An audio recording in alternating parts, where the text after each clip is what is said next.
Today's Bible reading is Genesis chapter 41 and Matthew chapter 13, verses 1 through 32. Genesis chapter 41. And it came to pass at the end of 2 full years that Pharaoh dreamed, and behold, he stood by the river. And behold, there came up out of the river 7 well-favored kine and fat-fleshed, and they fed in a meadow. And behold, 7 other kine came up after them out of the river, ill-favored and lean-fleshed, and stood by the other kine upon the brink of the river.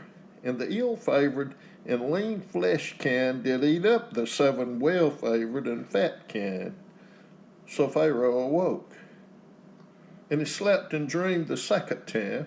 And behold, 7 ears of corn came up upon one stalk, rank and good. And behold, 7 thin ears, and blasted with the east wind, sprung up after them. And the 7 thin ears devoured the 7 rank and full ears. And Pharaoh awoke, and behold, it was a dream. And it came to pass in the morning that his spirit was troubled, and he sent and called for all the magicians of Egypt and all the wise men thereof. And Pharaoh told them his dream, but there was none that could interpret them unto Pharaoh. Then spake the chief butler unto Pharaoh, saying, I do remember my faults this day. Pharaoh was wroth with his servants, and put me in ward in the captain of the guard's house, both me and the chief baker. And we dreamed a dream in one night, I and he. We dreamed each man according to the interpretation of his dream. And there was there with us a young man, an Hebrew, servant to the captain of the guard. And we told him, and he interpreted to us our dreams, to each man according to his dream he did interpret. And it came to pass as he interpreted to us, so it was. Me he restored unto mine office, and him he hanged. Then Pharaoh sent and called Joseph, and they brought him hastily out of the dungeon, and he shaved himself, and changed his raiment, and came in unto Pharaoh. And Pharaoh said unto Joseph, I have dreamed a dream, and there is none that can interpret it. And I've heard say of thee that thou canst understand the dream to interpret it. And Joseph answered Pharaoh, saying, It is not in me. God shall give Pharaoh an answer of peace. And Pharaoh said unto Joseph, In my dream, behold, I stood upon the bank of the river, and behold, there came up out of the river 7 kine, fat-fleshed and well-favored, and they fed in a meadow. And behold, 7 other kine came up after them, poor and very ill-favored and lean-fleshed, such as I never saw in all the land of Egypt, for badness. And the lean and ill-favored kine did eat up the first 7 fat kine. And when they had eaten them up, it could not be known that they had eaten them, but they were still ill-favored as at the beginning. So I awoke, and I saw in my dream, and behold, 7 ears came up in one stalk, full and good. And behold, 7 ears withered, thin, and blasted with the east wind sprung up after them. And the thin ears devoured the 7 good ears. And I told this unto the magicians, but there was none that could declare it to me. And Joseph said unto Pharaoh, The dream of Pharaoh is one. God hath showed Pharaoh what he is about to do. The 7 good kine are 7 years, and the 7 good ears are 7 years. The dream is one. And the 7 thin and ill-favored kine that came up after them are 7 years, and the 7 empty ears, blasted with the east wind, shall be 7 years of famine. This is the thing which I have spoken unto Pharaoh. What God is about to do, he showeth unto Pharaoh. Behold, there come 7 years of great plenty throughout all the land of Egypt, and there shall arise after them 7 years of famine. And all the plenty shall be forgotten in the land of Egypt, and the famine shall consume the land. And the plenty shall not be known in the land by reason of that famine following, for it shall be very grievous. And for that the dream was doubled unto Pharaoh twice. It is because the thing is established by God, and God will shortly bring it to pass. Now therefore let Pharaoh look out a man discreet and wise, and set him over the land of Egypt. Let Pharaoh do this, and let him appoint officers over the land, and take up the fifth part of the land of Egypt in the 7 plenteous years, and let them gather all the food of those good years that come, and lay up corn under the hand of Pharaoh, and let them keep food in the cities. And that food shall be for store to the land against the 7 years of famine, which shall be in the land of Egypt, that the land perish not through the famine. And the thing was good in the eyes of Pharaoh, and in the eyes of all his servants. And Pharaoh said unto his servants, Can we find such a one as this is, a man in whom the Spirit of God is? And Pharaoh said unto Joseph, Forasmuch as God hath showed thee all this, there is none so discreet and wise as thou art.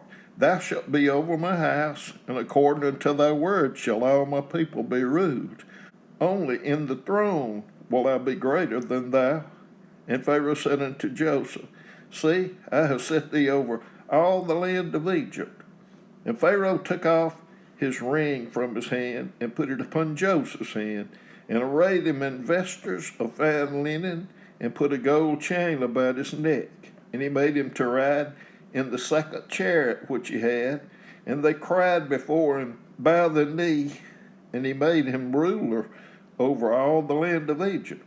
And Pharaoh said unto Joseph, I am Pharaoh, and without thee shall no man lift up his hand or foot in all the land of Egypt. And Pharaoh called Joseph's name Zaphenath Paneah, and he gave him to wife Asenath, the daughter of Potiphera, priest of On. And Joseph went out over all the land of Egypt. And Joseph was 30 years old when he stood before Pharaoh, king of Egypt. And Joseph went out from the presence of Pharaoh, and went throughout all the land of Egypt.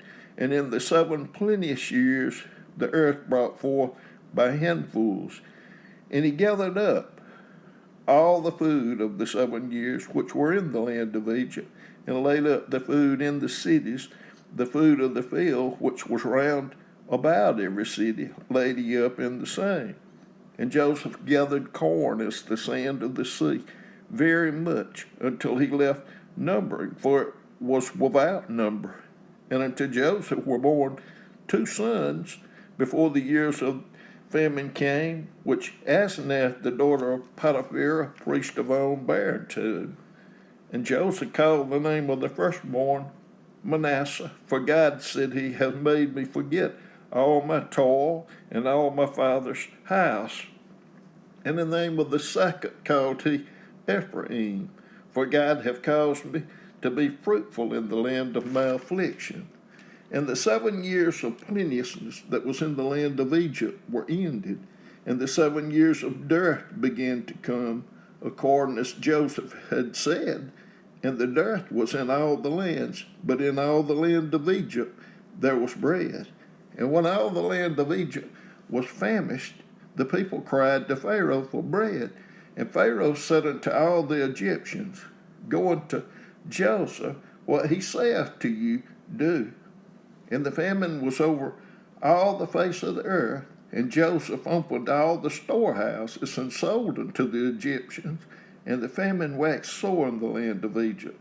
And all countries came unto Egypt to Joseph for to buy corn, because that the famine was so sore in all lands. Matthew chapter 13, verses 1 through 32. The same day went Jesus out of the house and sat by the seaside, and great multitudes were gathered together unto him, so that he went into a ship and sat, and the whole multitude stood on the shore. And he spake many things unto them in parables, saying, Behold, a sower went forth to sow, and when he sowed, some seeds fell by the wayside, and the fowls came and devoured them up. Some fell among stony places, where they had not much earth, and forthwith they sprang up, because they had no deepness of earth. And when the sun was up, they were scorched, and because they had no root, they withered away. And some fell among thorns, and the thorns sprung up and choked them. But other fell into good ground and brought forth fruit, and some an hundredfold, some 60-fold, and some 30-fold. Who have ears to hear, let him hear. And the disciples came and said unto him, Why speakest thou to them in parables?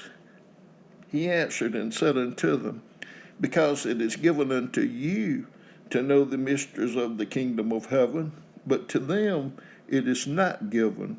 For whosoever hath, to him shall be given, and he shall have more abundance. But whosoever hath not, from him shall be taken away even that he hath.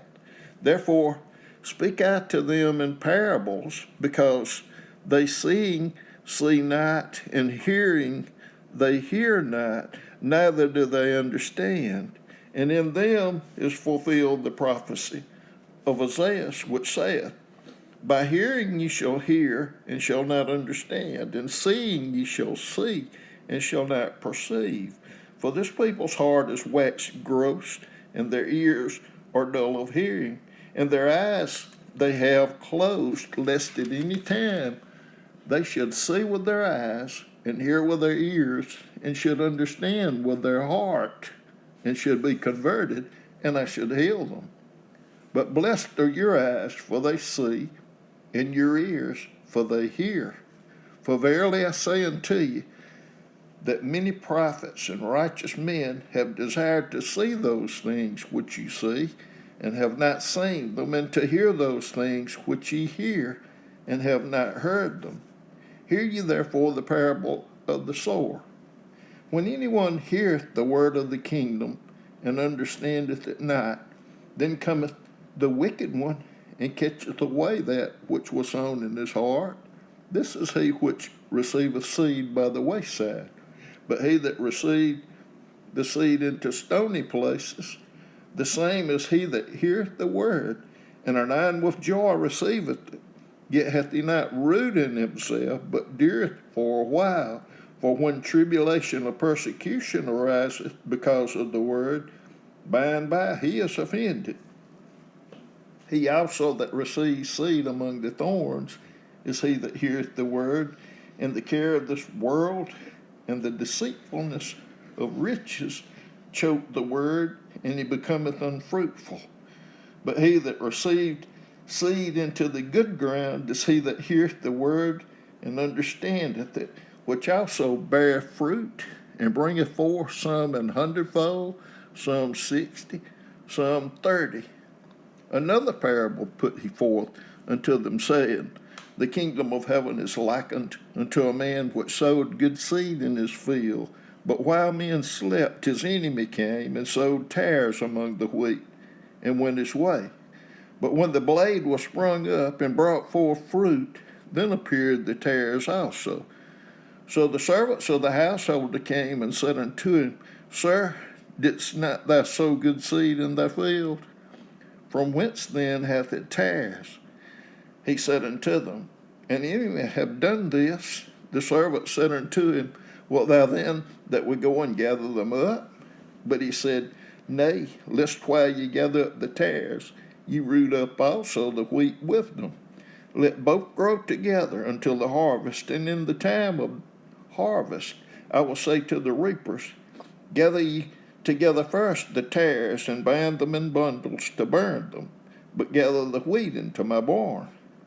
Another parable put he forth unto them, saying, The kingdom of heaven is like to a grain of mustard seed, which a man took and sowed in his field, which indeed is the least of all seeds, but when it is grown, it is the greatest among herbs, and becometh a tree, so that the birds of the air come and lodge in the branches thereof.